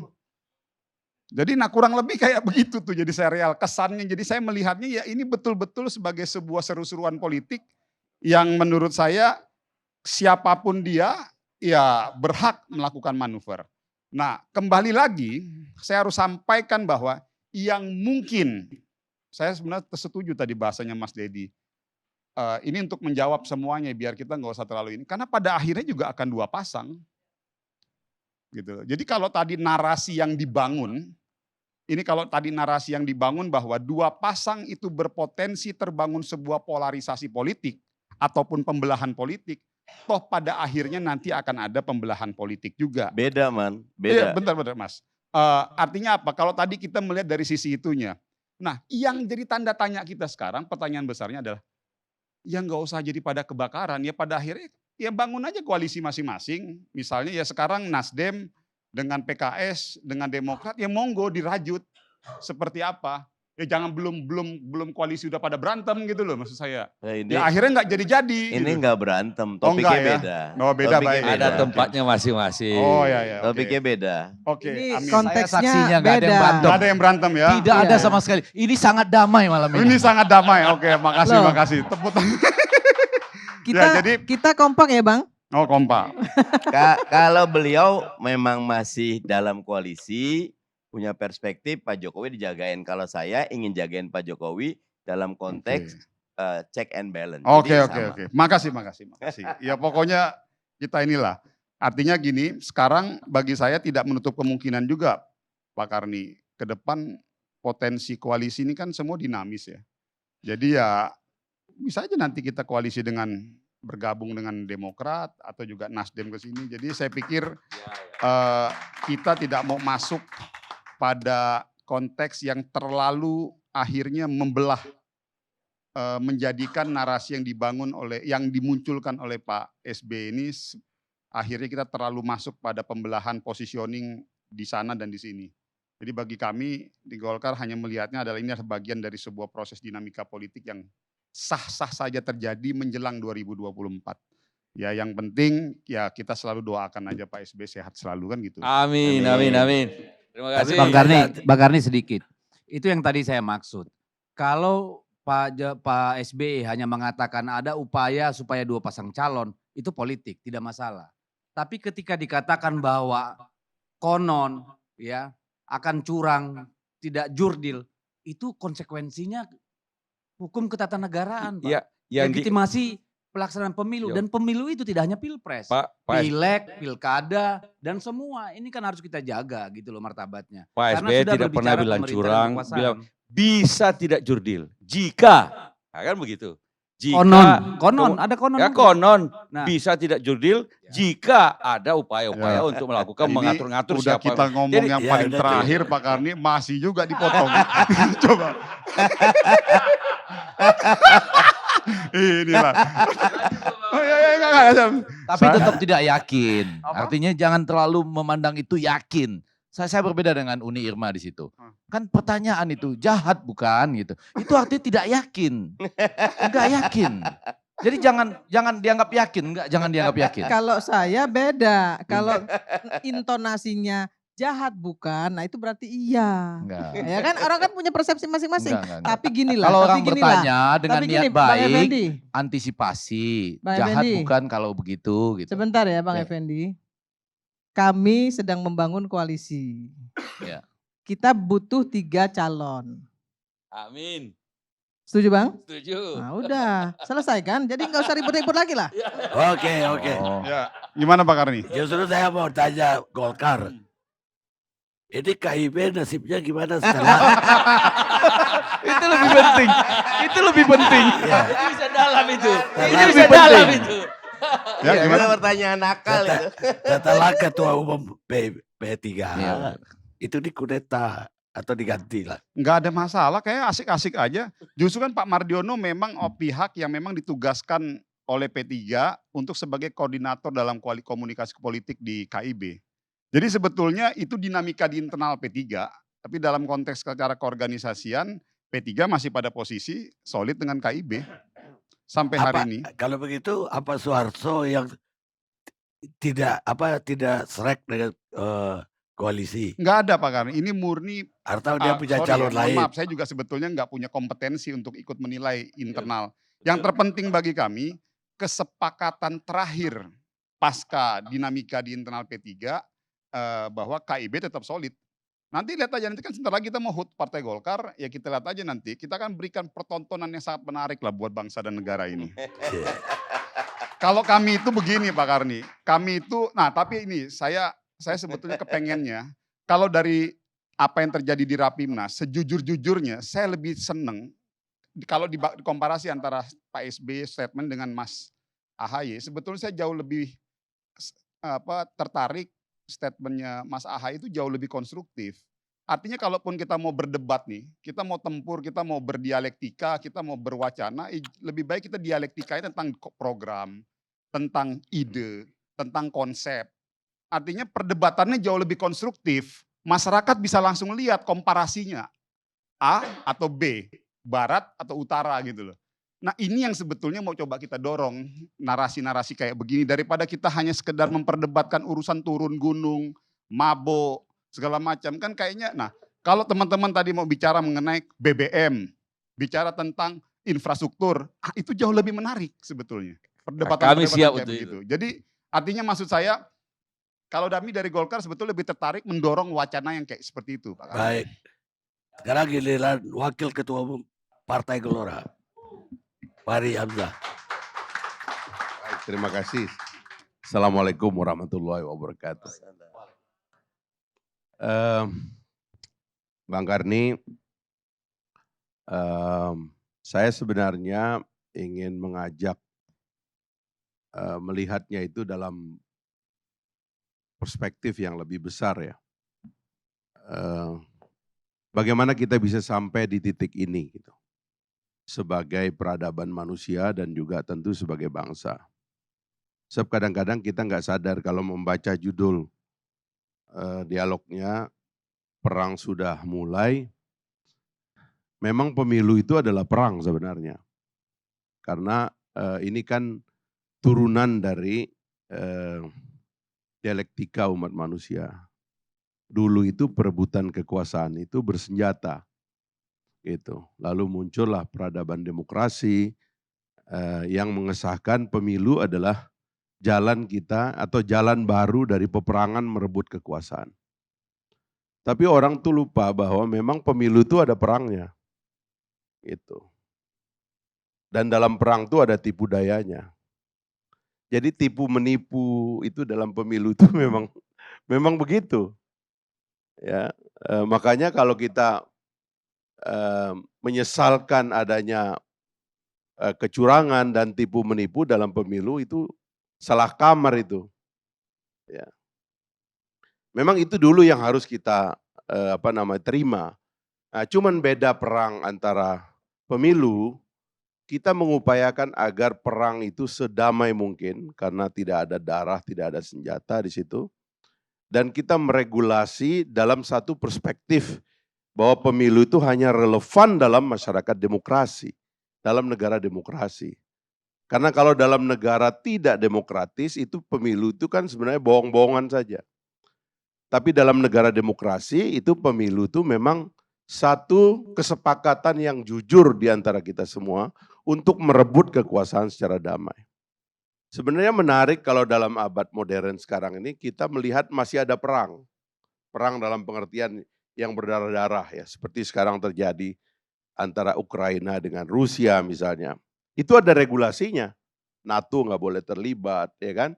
Tapi Rusia masih bisa main di Asia Tengah. Pintar-pintarnya siapa yang jago nih antara si Zelensky yang mantan pelawak ini atau mantan KGB Putin ini gitu. Itu kan kita lihat hari-hari perangnya, tapi masih ada regulasinya meskipun berdarah-darah. Nah perang dalam pemilu kita ini komitmennya itu adalah masyarakat demokrasi, negara demokrasi. Karena itu pemilunya juga demokratis. Gitu. Nah ini yang mungkin menurut saya kurang di hayati. Pertama-tama kita nggak punya jadwal. Gitu. Dalam perang kotor pun itu Bang Karni, itu ada jadwalnya. Kapan kita berperang, kapan kita gencatan senjata dan tidak perang. Itu ada begituannya. Lah jeleknya di negara kita ini tidak ada gencatan senjata. Perangnya terus. Sebenarnya ini kita mesti meregulit. Perang itu ada waktunya. Ini Pak Jokowi, tadi saya ngomong sama Prof. Effendi, Pak Jokowi ini akan mengalami 2 kali lemdak. Gitu. Ya lemdak itu artinya dia merasa, dia presiden tapi dia merasa kok orang lain udah ribut sih, orang gue masih jadi presiden kok gitu. Ada begituannya gitu. Lemdak pertama itu sekarang dia masih jadi presiden 2 tahun sebulan. Karena 20 Oktober 2024 beliau baru berhenti. Tapi orang sudah survei. Orang sudah mencalonkan siapa? Partai politik terpaksa bertengkar secara internal karena ada kadernya yang maju dan sebagainya. Sebenarnya ini tidak ada jadwal. Dan yang jelek ini sebenarnya bagi rakyat. Jadi dalam masyarakat demokrasi itu kita perang tuh kalau bisa sebentar aja menjelang TPS. Makanya kita regulate perangnya itu setahun misalnya. Ya udah kita atur setahun itu aja kita perang. Dan kita berusaha dalam perang setahun ini tidak mengganggu jalannya pemerintahan. Tapi kita ini karena tidak diregulate, nggak ada berhentinya perang terus. Bahkan sekarang ini udah ngomong soal calon. Dan yang menciptakan gangguan kepada presiden. Gangguan karena kabinetnya berpolitik tadi yang disebut oleh Bung Noel itu. Karena gangguan karena kok kayak sudah ada saingan-saingan. Gangguan karena partai politik yang tadinya mendukung beliau kok sudah punya calon lain dan sebagainya. Ini gangguan-gangguan ini kan kasihan presidennya gitu. Dan yang lebih berbahaya karena kita Lemdak kedua karena kita menganut sistem serentak dengan threshold 20%, maka kira-kira kalau kandidatnya cuma 2 pada tanggal 14 Februari 2024 masih 8 bulan sebelum Pak Jokowi berakhir sudah ada presiden terpilih, presiden elect. Dan itu akan menciptakan Lemdak kedua yang lebih menakutkan lagi. Karena orang sudah ada yang datang, ada yang bikin rumah transisi dan sebagainya. Mengganggu betul itu. Nah, jadi jeleknya peradaban politik kita ini di Indonesia ini karena kita nggak punya jadwal. Dan dalam kerangka negara demokrasi kita juga tidak punya komitmen untuk menyelenggarakan pemilu yang demokratis. Nah, ada 2 pemilu yang saya ingin sorot. Pemilu pertama, pemilu legislatif. Pemilu legislatif kita ini juga kan ya dengan segala maaf ya. Saya mengkritik sebenarnya tinggal 2 institusi yang bisa kita harapkan. Atau 3 ya. MK atau partai politik yang ada di DPR atau presiden gitu. Pemilihan anggota dewan itu adalah pemilihan anggota kongres, kongresionalisme, pemilihan anggota oposisi. Saya tadi mendengar ada kajian di MPR hari ini mengupayakan agar pemilunya kembali kepada sistem tertutup. Salah itu, dalam negara demokrasi unitnya itu orang. Dalam negara otoriter unitnya itu partai politik. Dalam negara demokrasi partai politik itu event organizer. Dalam negara otoriter partai politiknya itu yang menjadi unit kekuasaan. Itulah yang menyebabkan cawe-cawe partai politik dalam kekuasaan kental sekali. Padahal dalam demokrasi partai politik melepas diri di luar kekuasaan. Setelah ada elected official, baik dia kongres atau maupun presiden, maka dia berada di luar, tidak cawe-cawe. Nah, kecenderungan kita mengembalikan kekuatan partai politik ini, ya kan saya menulis buku itu Bang Karni, Daulat Rakyat versus Daulat Partai Politik itu, sebenarnya kita harus akhiri, karena the name of the system itu adalah demokrasi, maka unitnya itu adalah orang. Bukan institusi. Partai politik. Nah ini nanti yang menciptakan banyak sekali kekacauan, apalagi karena partai politik sendiri tidak mengerti bagaimana menjadwalkan ini. Misalnya ini kita bicara yang kedua, ya pemilihan presiden. Kita memilih presiden ini dalam sistem presidensialisme ini, yang kita pilih itu adalah presiden dalam 2 tahap. Dalam demokrasi itu ada nomination namanya dan ada election. Dalam pemilihan presiden dalam demokrasi, nomination by the people, election by the people. Nah, dalam kecenderungan negara oligarki, nomination by the elite. Baru election by the people. Nah, kecenderungan di kita, ya ini makanya kalau di dalam negara demokrasi namanya primary. Primary itu mempersiapkan rakyat memilih calon. Itu namanya nominasi. Baru kemudian ada pemilu. Di Amerika itu ada primary. Sampai dia jadi 2, baru diserahkan kepada rakyat. Tapi primary ini peristiwa rakyat. Dalam Undang-Undang Dasar saya baca itu.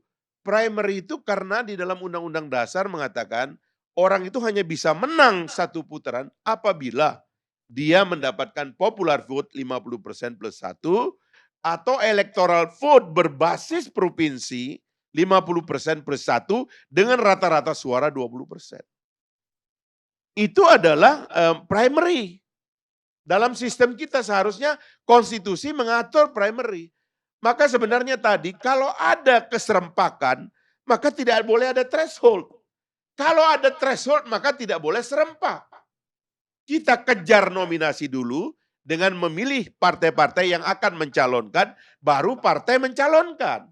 Pada satu tarikan nafas masa pemilu. Karena dalam pemilu itu ada prinsip obsolete. Suara itu palsu, suara itu kedaluarsa. Kenapa kedaluarsa? Karena ada yang mati. Ada yang sudah hilang, ada yang lahir baru. Ada yang dulu tidak memilih, sekarang memilih. Karena umurnya naik dan seterusnya. Nah di kita ini ada kekacauan interpretasi di Mahkamah Konstitusi dan juga di partai politik. Sehingga primary tidak dianut dalam sistem kita. Jadi inilah, mohon maaf ini Bang Karni. Ini merugikan rakyat sebenarnya. In the end gitu. Rakyat tuh nggak mau kita bertengkar gini sekarang. Rakyat itu kalau bisa udahlah langsung nyoblos saja sebentar, habis itu kami kerja lagi deh, mau bersawah, mau beternak, mau kerja di pabrik. Jangan bertengkar terus nih, tapi ini kan rakyat bertengkar terus sehingga hak-hak rakyat untuk dibahas, harga BBM, ya kan inflasi dan sebagainya yang betul-betul menghajar kesejahteraan rakyat, jadi tidak dapat porsi dalam perbincangan, termasuk lembaga-lembaga resmi seperti DPR. Kesibukannya itu mengatur pemilu. Padahal kesibukan mereka itu adalah menjaga kesejahteraan rakyat. Ini yang menurut saya kekacauannya gitu loh. Jadi ya, siapa yang harus mengatur ini semua? Siapa yang harus memulai menertibkan sistem ini? Ya harusnya partai politik. Jadi kalau saya mengharapkan teman-teman di partai ini, ayolah duduklah di parlemen itu, kita ngomong baik-baik. Apa kita nggak mau sistemnya kita perbaiki aja dari sekarang? Pertama kita jadwalkan kapan gongnya kita mulai tarung. Ini nggak ada gongnya sehingga kita tarung nggak jelas nih. Dan sekarang tarung di antara parpol sendiri tarung. Karena nggak ada jadwalnya. Ini orang tawuran semua, nggak ada sistem. Dan ini lebih kejam dari perang yang diregulit. Seperti perang Rusia sama Ukraina itu. Yang masih ada aturannya. Perang pemilu di kita ini nggak ada aturannya. Itu aja Bang Karni, terima kasih. Assalamualaikum warahmatullahi wabarakatuh. Baik. Pemirsa, rakyat itu cukup hanya tahu bahwa pemilu sudah diselenggarakan. Mereka yang datang ke bilik suara mencoblos tidak menentukan apapun. Mereka yang menghitung surat suara lah yang menentukan siapa pemenang.